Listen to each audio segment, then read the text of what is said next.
Hello friends, बहुत बहुत स्वागत है आपका आपके अपने यूट्यूब चैनल पे।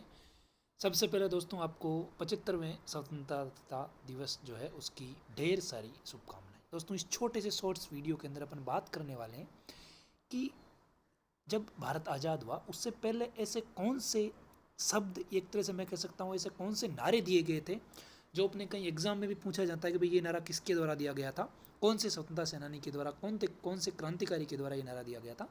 तो उन जो इम्पोर्टेंट नारे हैं उनके बारे में दोस्तों अपन इसके अंदर बात करने वाले हैं। देखिए, सबसे पहले अगर मैं बात करूँ दोस्तों तो यह मारो फिरंगी। ये जो नारा था, इस नारे से शुरू हुई थी आज़ादी की पहली लड़ाई। ये नारा कब दिया गया था? 1857 की जो क्रांति थी 29 तारीख को, इसी दिन इसी नारे की आज़ादी के साथ, इसी नारे के साथ जो है आज़ादी की अपनी जो है लड़ाई वो शुरू हुई थी। ठीक है, अब ये नारा लगाया किसने दोस्तों? तो बैरकपुर छावनी में उस दिन मंगल पांडे ने ये नारा लगाते हुए क्या कर दिया था? विद्रोह कर दिया था। ठीक है, फिर अपन देखते हैं उसके बाद में कि दो अंग्रेज अफसर है जिन पर हमला कर दिया था, बाद में इनको मुकदमा चलाया गया था, बाद में इनको क्या दे दी गई थी? फांसी दे दी गई थी। 18 अप्रैल की तारीख तय की गई थी। ठीक है, उसलिए तारीख 18 अप्रैल की तय की गई थी, लेकिन इनको 10 दिन पहले यानी कि 8 अप्रैल को ही फांसी दे दी गई थी, क्योंकि उनको ऐसा लगा अंग्रेजों को कि हो सकता है कि तब तक जो है दंगे वगैरह ज़्यादा भड़क जाए, इस वजह से उनको दे दी गई। अगला है दोस्तों आपका नारा, वो है वंदे मातरम। वंदे मातरम जो दोस्तों नारा दिया गया था, सन्यासी आंदोलन का गीत है, आज़ादी का सबसे बड़ा नारा ये माना जाता है। ये वैसे तो जो बंकिम चंद्र चट्टोपाध्याय दोस्तों, उनका बंगाली भाषा में लिखा हुआ गीत है जो वंदे मातरम। इसका मैं आपको अगर शाब्दिक अर्थ बताऊं तो इसका शाब्दिक अर्थ होता है, माँ मैं तेरे सामने नतमस्तक हूँ, यानी भारत माँ मैं तेरे सामने नतमस्तक हूँ। यहाँ पर इंपॉर्टेंट जो पूछा जाता है दोस्तों, ये चीज़ पूछी जाती है आपको कि वंदे मातरम जो है आपका, ये गीत बंकिम चंद्र चटर्जी की जो पुस्तक है आनंद मठ, उसके अंदर इस्तेमाल किया गया है। और इसमें जो है आपका 1882 में, ये जो बुक आपकी कब प्रकाशित हुई थी? 1882 1882 के अंदर। तो ये चीज़ आपको ध्यान में रखना है। और वास्तव में जो ये आनंद मठ है, इसके अंदर क्या है तो दोस्तों 1770 के दशक में सन्यासी विद्रोह हुआ था, जो आपने हिस्ट्री के अंदर पढ़ा होगा। उस टाइम में की जो घटना हुई थी उसके बारे में सारी की सारी कहानी बताती है आपकी कौन सी? ये वाली चीज़। ठीक है, तो ये हो गया इसके बाद में। अब ये नारा कहते हैं कि इतना प्रभावी हुआ था ना कि इसके बाद में जो आपका है, इस नारे को बैन करना पड़ा था। जो अंग्रेजी गवर्नमेंट थी उसको बैन करना पड़ा था, क्योंकि उनको ऐसा लगा कि अगर ये ज़्यादा फैल गया तो हो सकता है कि जो है आज़ादी की जो है, स्वतंत्रता की जो भावना है वो और ज़्यादा पनप जाए। ये दोस्तों आपको देखो बीच में एक चित्र दिख रहा है, ये दिया हुआ आपको कि स्वदेशी जब आंदोलन चल रहा था, जिसमें कि भाई केवल स्वदेशी अपनाएंगे, विदेशी का बहिष्कार करेंगे। उस टाइम ये बता रहा है कि जैसे कि ये कपड़ों से भरी हुई कोई गाड़ी आ रही थी, जिसमें बाहर के फॉरेनर से जो कपड़े लाते थे वो यहाँ से कच्चा माल ले जाते थे, वहाँ वो बना के लाते थे। ठीक है, उसके सामने ये आंदोलनकारी लेट गया कि भाई ऊपर से गाड़ी गुजरना मंजूर है, लेकिन जो बाहर के सामान है वो यहाँ पर नहीं बिकने देंगे। अगला दोस्तों वेरी वेरी इंपॉर्टेंट जो है और बहुत ही फेमस जो है आपका, वो है इनकलाब जिंदाबाद। वेल नोन नारा है, ये आप जानते हो कि ये जो किसके द्वारा दिया गया था आपका? भगत सिंह ने, और अदालत में लगाया था ये क्रांति का नारा। ठीक है, बात कब की है दोस्तों? बात है 6 जून 1929 की। भगत सिंह और बटुकेश्वर दत्त ने इस नारे को क्या किया था? बुलंद किया था। इसका मैं शाब्दिक अर्थ दोस्तों आपको बता देता हूँ। इंकलाब जिंदाबाद का मतलब है क्रांति अमर रहे। ठीक है, असेंबली में बम धमाके में आपने सुना होगा, फिर बाद में आगे जाके जो है को फांसी वगैरह दे दी गई थी, वो इन चीज़ों के बारे में ये आप इसके अंदर आराम से पढ़ सकते हो। अगला दोस्तों है जय हिंद का नारा।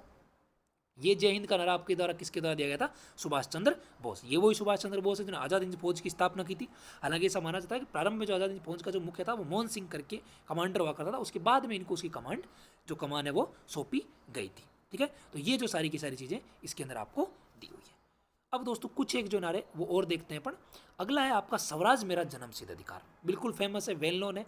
ये दिया गया था दोस्तों अपने बाल गंगाधर तिलक के द्वारा, लोकमान्य बाल गंगाधर तिलक के द्वारा। ठीक है, इसके बाद मेरे को पता है कि 1908 में जब इन्होंने नारा लगा, उसके बाद में इनको गिरफ्तार कर लिया गया था और इन पर राजद्रोह की जो धारा लगाकर फिर इनको क्या कर दिया गया था? जेल के अंदर डाल दिया गया था। उसके बाद 6 साल बाद ये जेल से रहे, और जेल भी कौन सी? बर्मा जो जेल थी, बर्मा पहले भारत का पार्ट होगा था, उस बर्मा जो जेल ही उसके अंदर इसको डाला गया था। और वहाँ से इनको 6 साल बाद यानी कि लगभग 1914 के अंदर वहाँ से इनको क्या किया गया था दोस्तों? रिलीज किया गया था। फिर उसके बाद में अगला है दोस्तों सत्यमेव जयते। यहाँ से जो क्वेश्चन पूछा जाता है आपको, ये पूछा जाता है कि ये नारा कहाँ से लिया गया था? दोस्तों ये जो आपका लिया गया नारा, ये लिया गया मुंडको उपनिषद से, ये नारा आपके लिया गया है। ठीक है, इतना इसमें ध्यान रखना है। बाकी जो चीज़ें सारी की सारी इसके अंदर दी हुई है, इसका मीनिंग क्या है, ये पूरा नारा क्या सत्यमेव जयते के आगे, और इसकी चीज़ मतलब क्या, वो सारा। अगला दोस्तों आपका था साइमन गोबेक। साइमन गोबेक अपने को पता है 1927 में साइमन कमीशन बना था। बनना चाहिए 10 साल बाद बनना चाहिए था 1919 वाले एक्ट के लिए। 1919 वाले एक्ट की समीक्षा करने के लिए बना गया था। साइमन अंग्रेज अधिकारी के था, उसकी नेतृत्व में आया था भारत। 1928 में आया था। जब ये भारत आया दोस्तों तो इसमें एक भी भारतीय नहीं था, इस कारण इसका क्या किया गया था, विरोध किया गया था। ठीक है, और जिसमें अपने को पता है कि लाला लाजपत राय की मृत्यु हो गई थी, जो लाठी चार्ज, और लाला लाजपत राय ने एक लाइन बोली थी कि मेरे शरीर पर पड़ने वाली हर लाठी जो है अंग्रेजी ताबूत में कील बनकर क्या होगी, साबित होगी। इस प्रकार से ये नारा फेमस हुआ था। फिर कर मत दो, कर मत दो का मतलब है ना कर। ये कर जो था अंग्रेजों ने लगान जो है घटाने के लिए मजबूर किया था। और जब बारडोली सत्याग्रह, आपको पता ही है, वल्लभ भाई पटेल ने इसका नेतृत्व किया था। ठीक है, और क्वेश्चन भी पूछा था दोस्तों, कई बार अपन कहते थे क्योंकि इसके आसपास जो खेड़ा वगैरह उनका जो महात्मा गांधी करते, लेकिन बारडोली सत्याग्रह था उसका किसने किया था, आपके इन्होंने किया था। और उसके बाद में इनको की दी गई थी, अपने सरदार की उपाधि दी गई थी किनको, वल्लभ भाई पटेल को। क्लियर है ये चीज़। चलिए फिर उसके बाद में अगला है करो या मरो का नारा, बिल्कुल वेल नो नारा है आपके इधर, किसके द्वारा दिया गया था, आपका महात्मा गांधी के द्वारा। फिर अगला तुम मुझे खून दो मैं तुम्हें आज़ादी दूंगा, किसके द्वारा दिया गया था, आपके।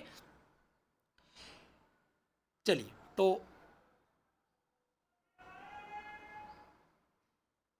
ये इस प्रकार से आपका ये हो गया।